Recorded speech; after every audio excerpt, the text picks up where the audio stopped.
composition. I feel like the rest just wants to go in. The Orianna already augmented that. It gave more survivability, whereas the Zoe is more looking to hit those bubbles. Sure, bubble and a rumble ult is nice, but outside of the last one, still though, plenty of ways to put the pressure early onto Afrika. Still listening for that crowd cheer, but not just yet. Maybe in our next series, which, by the way, guys, if you're not aware, we do have Downwind Kia, the 2020 World Champions, against the Gwen. Interestingly enough, I think he did better like a 1v2, 1v3 than in the 1v1, because in the 1v1, Keen actually kind of ran away with the lane and is looking to do the same thing here again. And that's, I think, my big question this game for Keen is they're going to go in here, but this is a top catch. Oh, they're actually putting the pressure forward here. The exhaust has to come out, but Lanz will be forced to flash. And now they're coming in here, and look at this gank timing from Umti. There's no summoners in the bottom lane, and that is going to be 2 kills 3 minutes in for Fred and Freon. And in the first game, it didn't happen as much, but this time Umti plays towards that. But that's not even the case anymore. No. But Lava... Lava's like, oh, I should be okay with this Strike Breaker. Nope, not the case. Has to flash, and now Umti is going to run away from that one. Lava able to get back with the portal jump and just heals his way to safety, but that was pretty close there to getting some damage done for Dread, but they're able... The whole team is there, ready to make a play on this Herald, and I don't know if you want to fight this Afrika. This is kind of a risky endeavor, although without the Shockwave and the Sana ultimate available, I feel like Bro can just move in here if they please to, or if they choose to do so. Yeah, I love this stance where it's like you want to put pressure on in the mid lane, but now Bro getting a little bit caught off guard. Nice kick from Dread, but the damage is coming out. They're all trying to chase the Lee Sin, and they will be able to pick him up. And now the rest of Afrika can funnel in. A perfect abduct there coming on in, and they do get the kill, as that is 2 now going the way of Bro. And oh, he's actually just going to get bubbled up here, and down will go Fly as well. This is a disaster for Afrika, but Bro play it so cleanly and are able to pick up 3 more. And you see, Afrika, I don't think you need to go for this. I think you recognize we've used 2 of our ultimates. This team is really, really strong. And that's easier said than done, right? Oh, they're going to go. They're actually going, and that's the Rift Herald picked up by Umti. Hoya says, yeah, sure. Take me down, I don't care. That's fine. So Keen is going to pick up the kill. It's actually really nice for Keen. Again, a very... One of those things happen. It's such a hard game to play out from Afrika, whereas Fred and Brian, you know, you're ahead. Oh, not nice hard. Positioning here from Dread. Will there be any follow-uppers? This is the one-on-one. The equalizer comes out, and look at the damage Dread takes, but the Q comes in. And Umti's flash isn't enough to get away from Lee Sin's damage. A nice play there from the Ninja in the jungle. Really well played by Dread, looking for the kill, actually finding a 1v1. Saves the turret at least. Top lane, same story. You know, we don't really need to see this to see, you know, to see what we've gone for. But a big trade actually under the turret, and Keen is just going to solo him. As Hoya thought, you know, if I could get him under the turret, maybe it'll be enough damage, but underestimating the damage that the Gwen can put out here on her first item. Okay, and this is exactly what you need as Afrika, because now, all of a sudden, you get the first turret blood, right? You get more global gold for your team. If Keen can now back, teleport into this Drake, and they get this Drake fight, Afrika's back in the game. Okay, well, a lot of posturing over here. They're going to be looking for Fly, and where is the Ken? She is going to get there on time, just barely, but the Orianna will die to the Ignite anyway, and now Keen, once again, kind of alone here. Dread trying to get a kick down, only hits the one. Looks for the assassination there onto Henna, but this is just a broken fight for Afrika. They cannot win this one, and that's going to be Bro picking up yet another Drake in this game. You cannot get caught there as Fly. That's not allowed. You win that fight. I think 9 times out of 10, right? Hoya can't join until later. You have a fat Gwen that just had the back come in. You have an incredibly strong team fight. You cannot afford to get caught there, and that might be the slowly he got Gathering Storm, you know? He's a true LCK player. Well, we are going to have Umti maybe dying, but actually is able to get away here, but Lava now in an unfortunate position. Dread looking for it, gets trolled a little bit by the range minions that are running away from Umti. Unwatered jungle without the risk of getting picked off. Keen's parked in the side lane. The pressure is on.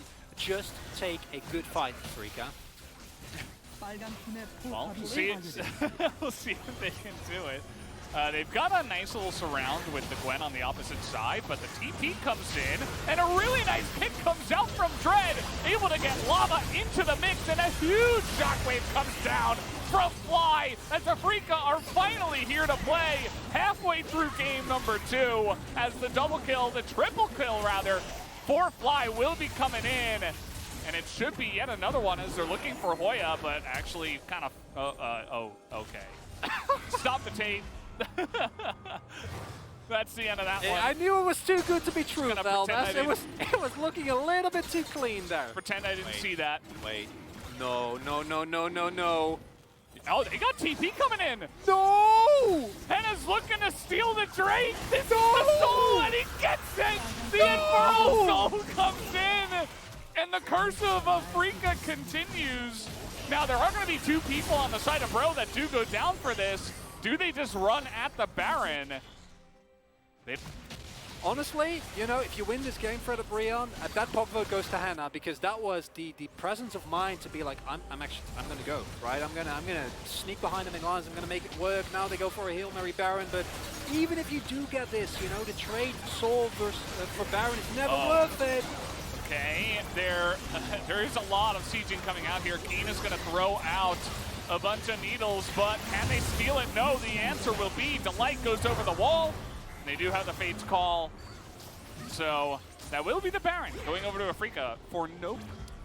It's pretty rough, right? Afrika does have a 5,000 gold lead. They do have that Baron, as you did mention. Keen is kind of out of control right now. He is at about 3 items, but the equalizers are coming out. They're actually looking for more. That's a double solar flare hit, and now do they have the damage to get in there? Keen is just a monster, though. Nobody can do anything to this Gwen, as Hoya's just trying to survive. The shockwave will go wide, but Bro are immediately realizing, hey, we can't deal with this Gwen right now. Maybe this is what Afrika needed all along. They were just scaling into Gwen being a champion, because Keen can finally take the rest of his team, and we say it jokingly, but this is the power of Gwen. This is what I believe this champion should be way higher in priority, especially with some of the top lanes that we have in the LCK, which has currently been. And I was getting pretty upset over the loss of an Infernal Drake, but it might not even matter if Afrika is able to maintain his momentum, because now the gold lead has actually ballooned to what feels like almost insurmountable. It's supposed to prevent the exact situations in which excels, which are absurdly long games. Well, we got Teleport coming in here, and going for the kick. That's not going to do too much, but Umpty is taking way too much damage, and Lehens with the final blow, getting that lick down. That's going to be the Rumble going down. Still has his flash, and that is Elder Drake going the way of Afrika easily here. Bro not even going to contest it at this time. Gotta say, Veld, is that Infernal Soul looking less and less relevant as the time goes on. And now we're getting to the point where, honestly, as Afrika, don't need. The closest guy on the map is 16, and Hoya is level 14. So, what exactly are they going to do against this Gwen? The answer is nothing. With Baron and Elder, level 18 Gwen, 30 minutes in the game. I don't care what kind of Dragon Soul you have. This game feels just about done. We'll see if Bro have any chance of fighting up against this. They have decent wave clear, I suppose, with the equalizer that does come out. But you mentioned the low range.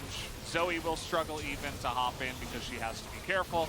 And against Baroned up minions, it's not going to be easy. There should be multiple inhibitors going the way of Afrika now. So look at that. That's a gold lead found by Afrika after 25 minutes. That's a rare one right there. Yeah. And I would not mind if they just went for the Nexus turrets here. Your bot wave is really far away.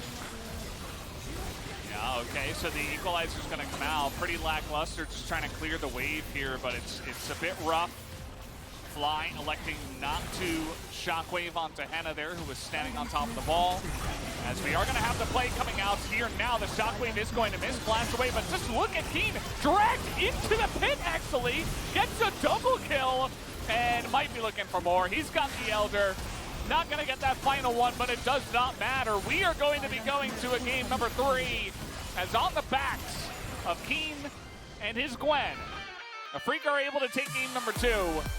And in pretty exciting fashion, all calculated, right, Chronicler? All calculated. You give